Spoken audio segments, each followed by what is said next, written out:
अस्सलाम वालेकुम स्टूडेंट्स, मैं हूं शहरियार अली, आपका फिजिक्स टीचर। स्टूडेंट्स, अगर आपको याद हो, हमने लास्ट आर्टिकल्स में न्यूटन थर्ड लॉ को डिस्कस किया था और न्यूटन के बाकी लॉस को भी डिस्कस किया था। हम आगे थोड़ा सा कंटिन्यू करेंगे न्यूटन थर्ड लॉ को, और हमारा जो आज का आर्टिकल है उसका नाम है टेंशन इन द स्ट्रिंग।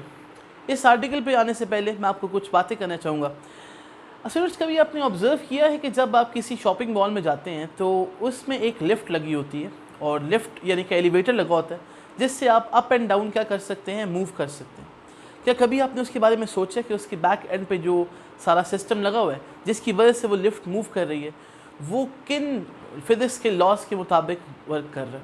तो हमारे पास आज का आर्टिकल जो है बेसिकली हम उसी सिलसिले में कुछ डिस्कशन करेंगे। इससे पहले आपको न्यूटन लॉज, ख़ास तौर पे न्यूटन थर्ड लॉ और सेकंड लॉ, उसके बारे में बहुत ज़्यादा अच्छा नॉलेज होना चाहिए, जो हमने पिछले आर्टिकल में डिस्कस किया भी था। मैं आपको रिमाइंड करवाता चलूँ कि हमने कहा था कि एक्शन और रिएक्शन, लास्ट लॉ था हमारे पास, action and reaction they are equal in magnitude but opposite in direction.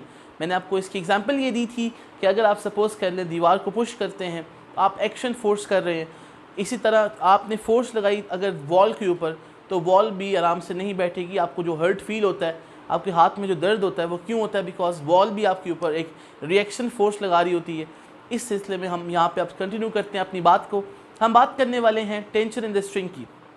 Students, ये जो टेंशन इन द स्ट्रिंग है, इसका अगर आप गौर से देखें तो ये स्ट्रिंग, जो आप इसको थ्रेड कह लें, स्ट्रिंग कह लें, मतलब ये है कि इस स्ट्रिंग की बात आपको बड़े अच्छे तरीके से मालूम है। फॉर एग्ज़ाम्पल, हम अगर स्ट्रिंग की बात करें तो ये कोई रोप हो सकती है, यानी कि इसकी डिफरेंट फॉर्म्स हो सकती हैं, कोई थ्रेड हो सकती है। अब इसमें टेंशन का मतलब क्या है? इस टेंशन को पढ़ के आपको बिल्कुल भी कोई टेंशन नहीं होनी चाहिए। बड़ा आसान सा ये कॉन्सेप्ट है और आप इसको बड़े अच्छे तरीके से समझ भी जाओगे। देखिए स्टूडेंट्स, कभी आपने बकेट ऑफ वाटर होल्ड किया होगा, लाजमी बात है। आप उसको जब लिफ्ट करते हो तो बकेट ऑफ वाटर, उसमें अब क्या क्या है? बकेट है और उस पानी का वेट है। कलेक्टिवली उस सिस्टम का, अगर हम उसको सिस्टम बोलें तो उस सिस्टम में एक तो पानी स्टोर किया हुआ है और उसमें बकेट का अपना भी वेट है। जब आप उसको उठाते हैं तो उसका वेट कहाँ पे एक्ट कर रहा होगा? उस बकेट का और उस वाटर का ऑब्वियसली डाउनवर्ड एक्ट कर रहा होता है। लेकिन जब आप उसको लिफ्ट करते हो ना, तो फिर आपकी बाजू में दर्द क्यों होता है? कभी आपने सोचा है? हम यही बोलेंगे ना कि हमने वज़न उठाया होता है इसलिए, लेकिन वज़न जो उठाया हुआ है वो तो हमने पिछले आर्टिकल में पढ़ा, वो तो डाउनवर्ड एक्ट करता है। तो फिर हमारी बाजू में किस तरह का दर्द है? तो इसका आंसर ये है कि जब आपने लिफ्ट किया ना उस बकेट को, वेट उसका डाउनवर्ड एक्ट कर रहा है। बकेट फिल्ड विद वाटर की बात कर रहा हूँ, लेकिन वो तो हो गई उसकी एक्शन, सपोज कर लें। तो अब क्या होता है, हमारी बाजू में क्या होती है? एक रिएक्शनल फोर्स प्रोड्यूस होती है, जिसको हम कह सकते हैं टेंशन फोर्स। मतलब वो जो बाजू के लॉन्ग हमें दर्द महसूस हो रहा है, वो एक रिएक्शनल फोर्स की वजह से हो रहा है। और वो कहाँ पे एक्ट कर रही है? Force along our arm act कर रही है, जिसकी वजह से हमें मुश्किल पेश आती है उस पानी वाली बकेट को उठाने में। देखिए हमारे पास यहाँ पे एक स्टैंड है और इसके साथ हमने क्या लगाया हुआ है? ये बेसिकली आपके पास स्टैंड में एक थ्रेड जो है, इसको क्लैंप किया गया है या हुक लगाया गया है इसके साथ, यानी कि अटैच किया आपने इस थ्रेड को। यहाँ से लेके यहाँ तक थ्रेड है और इसके साथ क्या लगा हुआ है? कोई बॉक्स लगा हुआ है। अब इस बॉक्स का वेट कहाँ पे एक्ट कर रहा होगा? हर ऑब्जेक्ट का weight towards the centre of the earth act करने की कोशिश करता है, डाउनवर्ड यानी कि एक्ट करता है। तो इस बॉक्स का वेट डाउनवर्ड एक्ट करेगा। दूसरे लफ्ज़ों में, चूँकि इस बॉक्स को हमने स्ट्रिंग के साथ, थ्रेड के साथ लगाया हुआ है, रोप के साथ लगाया हुआ है, जो भी कहें आप इसको, ये बॉक्स क्या करने की कोशिश करता है? मतलब आपको अभी मैंने क्या बताया, दर्द क्यों हो रहा था बाजू में जब आपने लिफ्ट किया था बकेट को? क्योंकि बकेट आपको कहाँ पुल करती है?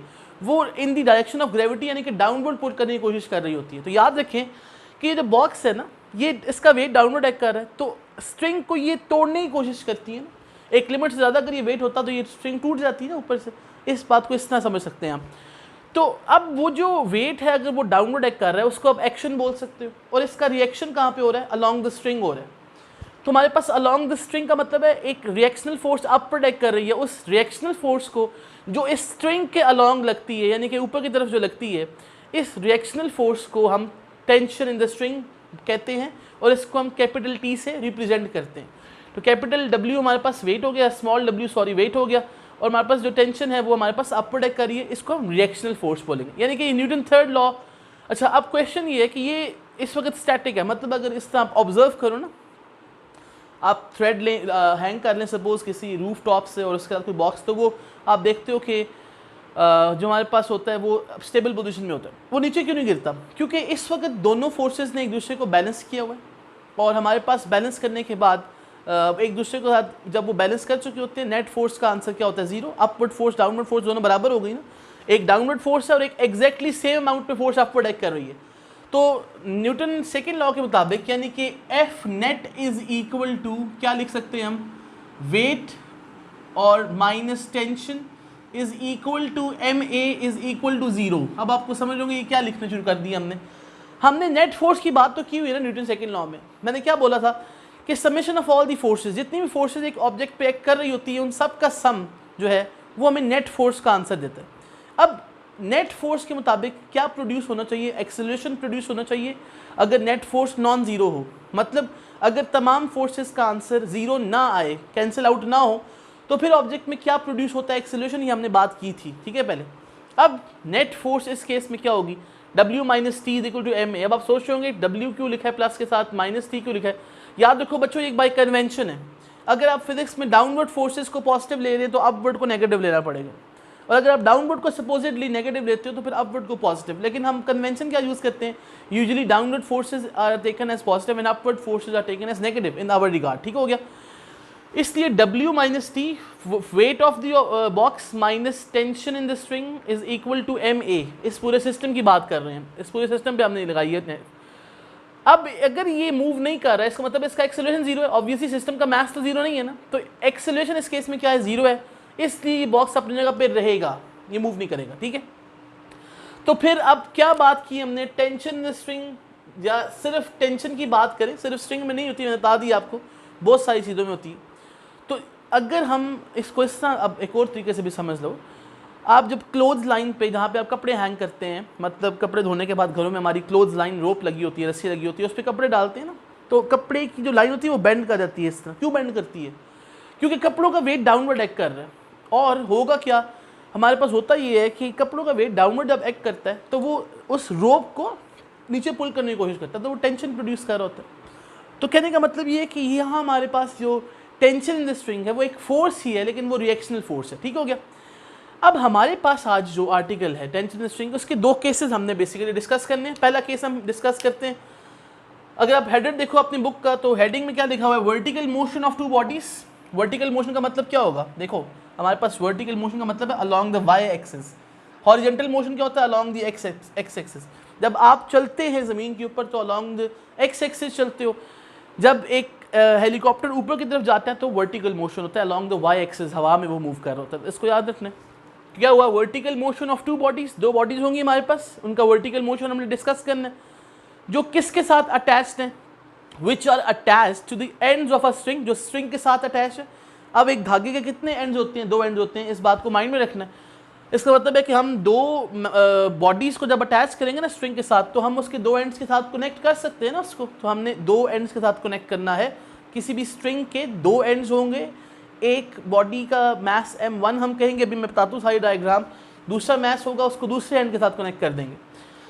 That passes over a frictionless pulley. या पुली सिस्टम आप पहले पढ़ के आए लोअर क्लासेस में, लेकिन फिर भी ये पुली सिस्टम क्या होता है? अच्छा, फ्रिक्शनलेस का मतलब क्या है? देखिए फ्रिक्शन क्या होती है? फ्रिक्शन मैंने बताई थी आपको, ये वो फोर्स है जो अगर आप चल रहे होते हो ना, गाड़ी आप चला रहे होते हो, तो गाड़ी आप टर्न ऑफ करते हो, तो हमने तो ये बोला था ना कि अगर कोई गाड़ी चलते चलते रुक जाती है, आपने इंजन को ऑफ कर दिए, गाड़ी चल रही है पहले, लेकिन कुछ देर के बाद जैसे ही आप इंजन को ऑफ करते हो ना, कुछ देर के बाद गाड़ी खुद ब खुद रुक जाती है।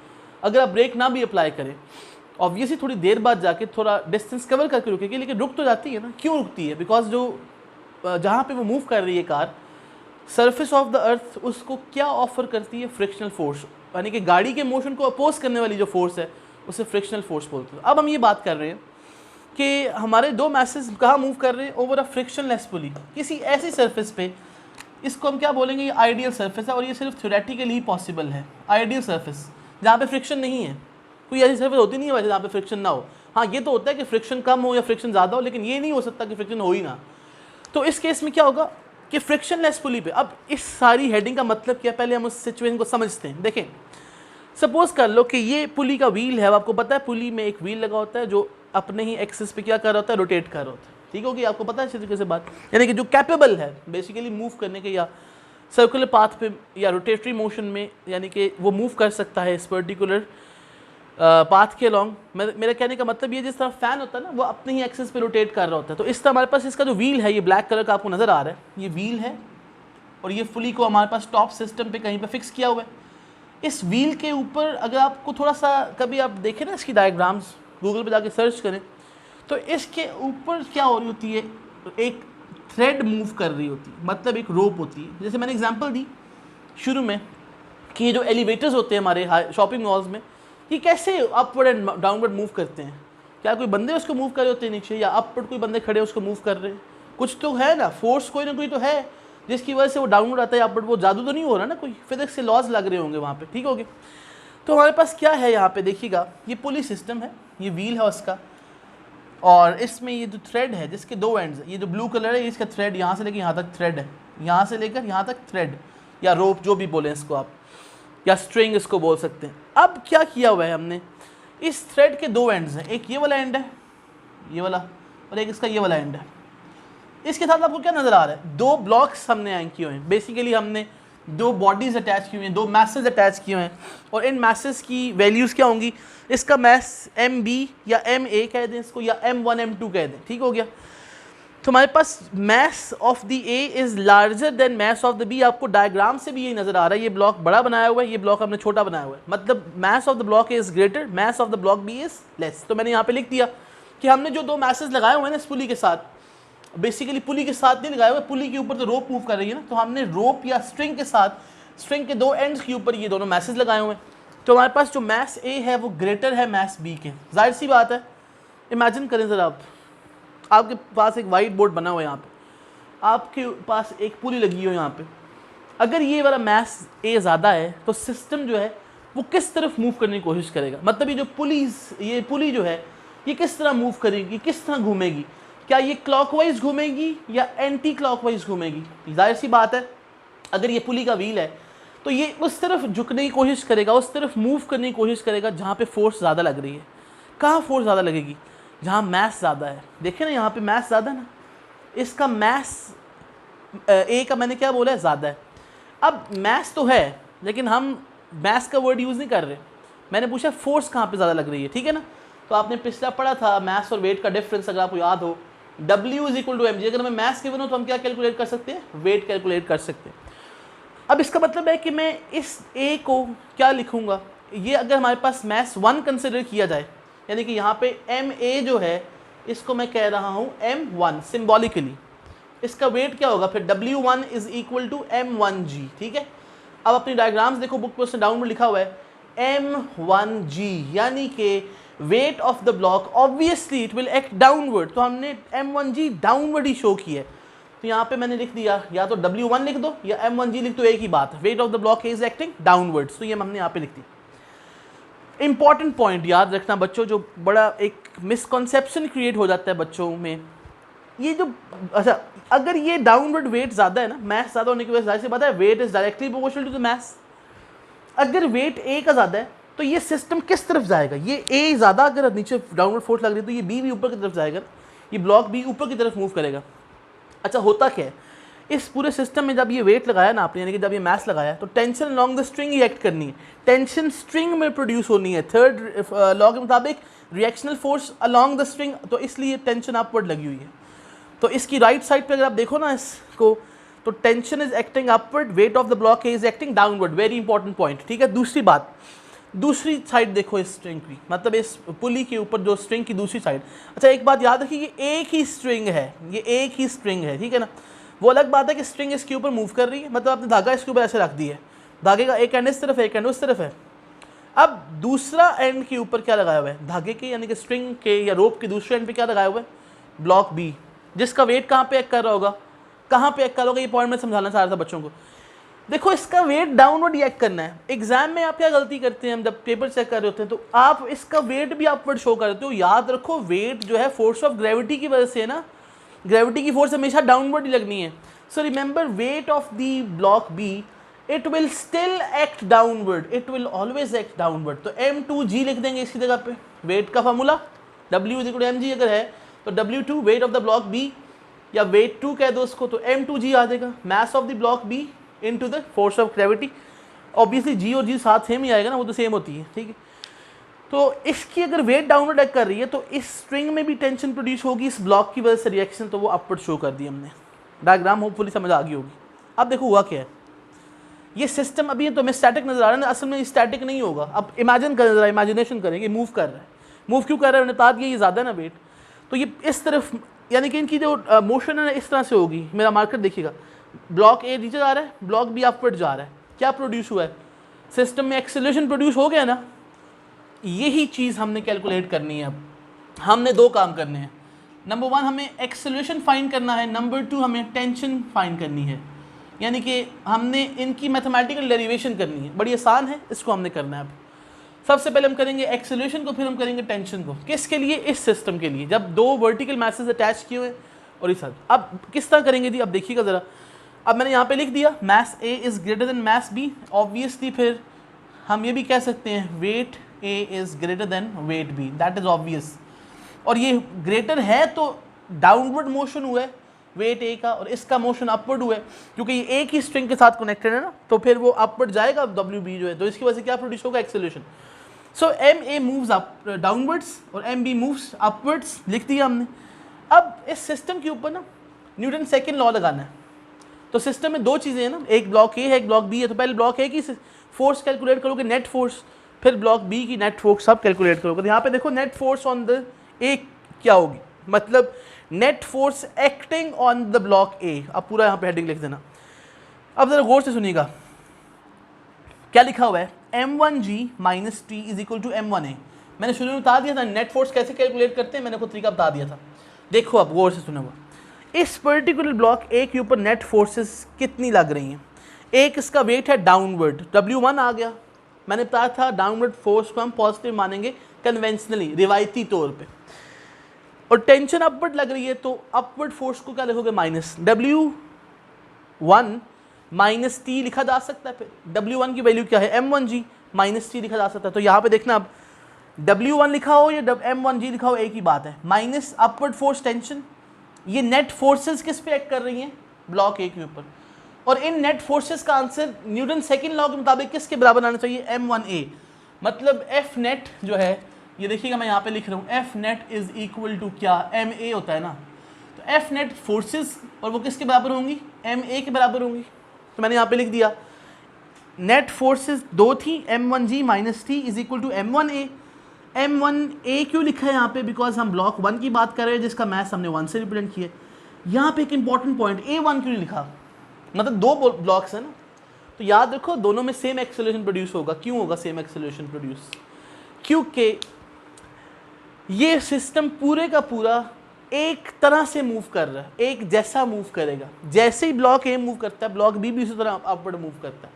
तो हमारे पास याद रखिएगा इस केस में कि यहाँ पे ब्लॉक ए की मूवमेंट की वजह से ऑटोमेटिकली ब्लॉक बी अपवर्ड जा रहा है। ये नहीं होगा कुछ देर बाद कहनी में पहले मैं स्टॉप करूँगा टोल प्लाजा पे जाकर, तुम बाद में आ जाना या मैं बाद में आ जाऊँगा, इस तरह नहीं है, दोनों साथ साथ चल रहे हैं। ठीक है, ये बात याद रखिएगा। इसलिए m1a लिख दिया हमने यहाँ पे, this is by second law, यानी कि you will write first of all net force acting on the body by second law is given as this. तो ये हमने कर, फिर नेट फोर्स अब किसकी कैलकुलेट करनी है, बी की, यानी कि जो बी पे लग रही है नेट फोर्सेस। आसान हो गया, इसकी नेट फोर्स एक डाउनवर्ड कौन सी, वेट, तो हमने लिख दिया यहाँ पे। अच्छा इंपॉर्टेंट पॉइंट अब यहाँ पे क्या है, देखो ज़रा, क्या ज़रूरी है कि हम इसको पहले लिखें, वेट को टेंशन को बाद में लिखें। आप देखो यहाँ पे क्या लिखा है हमने, t माइनस m2g लिख दिया। क्यों लिखा है, याद रखो एक असूल लिखने का, ऑब्जेक्ट जिस डायरेक्शन में जा रहा होता है ना, इसका मतलब है उस डायरेक्शन में फोर्स ज़्यादा लग रही है। ऑब्जेक्ट जिस डायरेक्शन में जा रहा होता है, ऑब्वियस बात है फोर्स वहाँ पे ज़्यादा लग रही है। तो हमने इसीलिए पहले वेट लिखा था इस केस में कि ऑब्जेक्ट डाउनवर्ड जा रहा था ना, तो पहले लिख दिया हमने w। ऑब्जेक्ट b जो है वो कहाँ जा रहा है, सोचे ज़रा, अपवर्ड जा रहा है।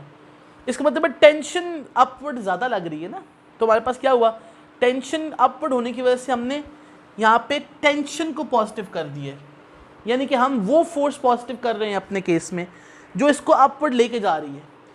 तो असूल अब क्या हो गया, एक और असूल सुन लें कि अगर जिस डायरेक्शन में ऑब्जेक्ट जा रहा होता है उसको हम ज़्यादा फोर्स मानेंगे ना, ज़्यादा मैग्नीट्यूड की फोर्स मानेंगे, उसको हम पॉजिटिव कर देंगे। तो यहाँ पे हमने क्या किया, टेंशन इज एक्टिंग अपवर्ड, तो हमने यहाँ पे टेंशन को पॉजिटिव कर दिया। ठीक हो गया, तो tension is acting upward positive, और वेट कहाँ पे एक्ट कर रहा है, डाउनवर्ड। मतलब अगर ब्लॉक को आप ऊपर लेके जा रहे हो ना तो टेंशन अपवर्ड है, लेकिन वेट हमेशा डाउनवर्ड ही एक्ट करना है, जितना मर्जी ले जाएं आप उसको। मतलब कहने का ये है कि लिफ्ट फर्स्ट फ्लोर पे खड़ी है, वेट डाउनवर्ड एक्ट कर रहा है। लिफ्ट फर्स्ट फ्लोर के बजाय सेकंड फ्लोर बजाय थर्ड पे, फोर्थ पे, ग्राउंड फ्लोर पे हो, ग्राउंड फ्लोर बेसमेंट में हो या आखिरी फ्लोर पे, उसका वेट हमेशा डाउनवर्ड एक्ट करेगा। इसलिए याद रखना कि हमारे पास यहाँ पे फिर T माइनस M2G आ गया is equal to M2A। Again क्या लगाया, सेकेंड लॉ लगाया यहाँ पे, तो हमने M2A लिख दिया। Net force acting on the object B is one is the tension force which is taking it upwards minus the weight which is acting downwards is equal to MA होना चाहिए। तो किस पे लग रहा है, M2 पे लग रहे हैं, तो हमने M2A लिख दिया। और मैंने बताया एक्सेलरेशन सेम है, तो यहाँ पे अच्छा एक्सेलरेशन होगा क्या, देखिएगा ज़रा, इसका एक्सेलरेशन A का कहाँ पे होगा, क्योंकि ये डाउनवर्ड मूव कर रहा है तो A इज एक्टिंग डाउनवर्ड, याद रखिएगा। और B चूँकि अपवर्ड मूव कर रहा है तो इसका एक्सेलरेशन कहाँ पे होगा, यहाँ पे अपवर्ड होगा। ठीक है, दोनों एक्सेलरेशन सेम होंगे। तो T minus M2G is equal to M2A लिख दिया। ये इक्वेशन 1 थी हमारे पास, ये इक्वेशन 2 थी नेट फोर्सेस की equations. Add both of these equations, equation number 1 and equation number 2 को ऐड कर दिया। इसका अब आसान तरीका क्या होता है देखें ज़रा गौर से। जब आप ये कहते हो ना कि ऐड इक्वेशन 1 एंड इक्वेशन 2, इसका आसान तरीका ये होता है, इक्वेशन 1 की लेफ्ट साइड को इक्वेशन नंबर 2 की लेफ्ट साइड में ऐड कर देना। इक्वेशन 1 की लेफ्ट साइड इक्वेशन 2 की लेफ्ट साइड में, जिसका मैथमेटिक्स का असूल है, इक्वेशन 1 की राइट साइड इक्वेशन 2 की राइट साइड में ऐड कर देनी है। जिस तरह मर्जी ऐड करें अब, यानी कि ये चीज़ें साइड डिसाइड करने के बाद अब ऐड कर दो सिंपल। तो मैंने लिखा पहले M1mg माइनस टी, इक्वेशन 1 की left side M1g minus T, plus किस में करना है, इक्वेशन 2 की लेफ्ट साइड पे, तो plus T as it is आ गया, minus M2g as it is आ गया, इज इक्वल टू क्या हो जाएगा, राइट साइड ऐड हो जाएंगी M1a plus M2a, M1a plus M2a यहाँ पे हमने लिख दिया। अब ये माइनस टी प्लस टी क्या हो जाएगा, यहाँ पे देख लीजिएगा, अब कैंसिल हो जाएगा, ये भी कैंसिल हो जाएगा, M1g बच जाएगा और माइनस M2g मैंने यहाँ पे लिख दिया, M1g minus M2g is equal to क्या हो जाएगा, राइट साइड पे M1a प्लस M2a, क्या कॉमन है, a और a कॉमन है, M1 प्लस M2, ये M1a प्लस M2a लिखा ना हमने यहाँ पे। तो नेक्स्ट स्टेप में क्या हो जाएगा, यहाँ पे M1 M2 कॉमन, यहाँ पे M1 M2 कॉमन, तो ये M1 माइनस M2 आ जाएगा ब्रैकेट में, और बाहर कॉमन क्या है G, तो G बाहर लिख दिया, इज इक्वल टू क्या होगा M1 प्लस M2 और ब्रैकेट में क्या लिख दिया, बाहर A लिख दिया। तो यहाँ पे हमारे पास क्या हो जाता है, हमें क्या चाहिए थी, मैंने क्या बताया था, एक्सेलरेशन की वैल्यू चाहिए थी। तो यहाँ पे एक्सेलरेशन की वैल्यू क्या आ जाएगी, इसको रीअरेंज करना है, इस एक्सेलरेशन को फाइंड करना है ना, ये एक्सेलरेशन लिखा हुआ है ना, A लिखा हुआ है, एक्सेलरेशन किसका, जिस एक्सेलरेशन से ये ऑब्जेक्ट मूव कर रहे हैं। ठीक है, तो एक्सेलरेशन हमारे पास क्या हुआ, ये वाला M1 plus M2 left side पर जाकर डिवाइड हो जाएगा, तो M1 minus M2G as it is divided में M1 plus M2, this is the acceleration. किस चीज़ का acceleration, for the two bodies which are vertically attached, किसके साथ वर्टिकली अटैच्ड है, to the end of the string, और जो किसके ऊपर मूव कर रहे हैं, एक फ्रिक्शनलेस पुली के ऊपर। फ्रिक्शनलेस पुली का मैं बता दूं दोबारा से, ऐसी पुली जो इनके मोशन को अफेक्ट नहीं करती, मोशन को जो रोक नहीं रही, उस पुली के ऊपर ये मूव कर रहे हैं। तो ये हमारे पास था acceleration of that particular system. अब हमने कैलकुलेट करना है tension of that particular system. अब स्टूडेंट्स देखिएगा, हमने जो डेरिवेशन की, एक्सेलरेशन की, वो है M1 minus M2, M1 plus M2 into जी। ये हमारे पास एक्सेलरेशन का फॉर्मूला आ गया। अच्छा, ये जो अरेंजमेंट हमने पढ़ी थी, जिसमें एक पुली हो, उसके ऊपर एक रोप जो है वो कैपेबल हो मूव करने की, उसके साथ दो मैसेस जो हैं वो अनइक्वल मैसेस अटैच कर दिए जाएं, ऐसे सिस्टम को हम एटवुड मशीन बोलते हैं। इसका नाम यहाँ पे लिखा हुआ है एटवुड मशीन, यानी कि एक ऐसा सिस्टम जिसमें दो अनइक्वल मैसेस रोप के दोनों एंड्स पे या स्ट्रिंग के दोनों एंड्स पे अटैच कर दिए जाएं। और हमने कहा था कि हम आइडियल केस की बात कर रहे हैं जिसमें फ्रिक्शनलेस सपोर्ट लगी हुई है, फ्रिक्शनलेस पुली हम डील कर रहे हैं। फ्रिक्शनलेस पुली का मतलब है कि जिससे मोशन ऑफ द मैसेस, यानी कि जो रोप है वो बगैर फ्रिक्शन के, बगैर किसी अपोजिंग फोर्स के ईजिली क्या कर सकती है, मूव कर सकती है। तो हमारे पास फिर अगर ये फार्मूला एक्सेलरेशन का है, जो किस में प्रोड्यूस हो रहा था, मैसेज में, मैसेज चूँकि मूव कर रहे थे, अनइक्वल डिस्ट्रीब्यूशन थी ना मैसेज की, ए ज़्यादा मैसिव था, उसका वेट भी ज़्यादा, जिसकी वजह से डाउनवर्ड मोशन हुआ ए का, और उसकी वजह से अफेक्ट पड़ा बी के ऊपर, वो अपवर्ड चला गया, एक्सेलरेशन प्रोड्यूस हुआ, वो हमने इक्वेशन डिराइव कर ली। अगर इस फार्मूले को रीअरेंज किया जाए, यानी कि जी की वैल्यू कैलकुलेट की जाए, तो ये वाला M1 प्लस M2 ए के साथ मल्टीप्लाई हो जाएगा और M1 माइनस M2 वहाँ जाके डिवाइड हो जाएगा। तो acceleration due to gravity find out करने का एक फार्मूला आ जाएगा हमारे पास। तो हमने क्या किया, जी के लिए इक्वेशन को रीअरेंज किया, तो हमारे पास M1 plus M2 divided by M1 minus M2 into a, this is the formula for finding the acceleration due to gravity. अगर आपके पास एक अपरेटिस हो जिसको आप एटवुड मशीन बोलते हैं, अब मैसेज अगर गिवन हो, एक्सेलरेशन अगर आपको पता हो, तो आप वहाँ से एक्सेलरेशन ड्यू टू ग्रेविटी की वैल्यू फाइंड आउट कर सकते हैं। तो हमारे पास कहने का मतलब है ये formula acceleration due to gravity find करने के लिए यूज़ किया जाता है। एटवुड मशीन की हम बात करते हैं इस केस में। हमने क्या कहा था कि हमें दो चीज़ें कैलकुलेट करनी है, vertical motion of the two bodies जो हम डिस्कस कर रहे हैं। अब मैं इसको एटवुड मशीन बोलूँगा बार बार। हमने एटवुड मशीन का एक्सेलरेशन पहले फाइंड किया, अब एटवुड मशीन का टेंशन जो प्रोड्यूस हो रही है स्ट्रिंग में, हमें उसकी वैल्यू फाइंड आउट करनी है। क्योंकि हमें पता है कि हमने मैस चूँकि अटैच किया हुआ है और दोनों एंड्स पे मैसेज अटैच है स्ट्रिंग के साथ, तो टेंशन प्रोड्यूस हो रही होगी, हमें उस टेंशन की वैल्यू फाइंड आउट करनी है। तो अब देखते हैं हमारे पास टेंशन की वैल्यू कैसे आती है। देखो अभी हमने कुछ देर पहले इक्वेशन 1 डिराइव की थी, मैंने दोबारा लिख दी, m1g minus T is equal to m1a और t minus m2g is equal to m2a, ये भी मैंने इक्वेशन डिराइव की थी। अब पहले हमने इन दोनों को ऐड किया था एक्सेलरेशन फाइंड करने के लिए।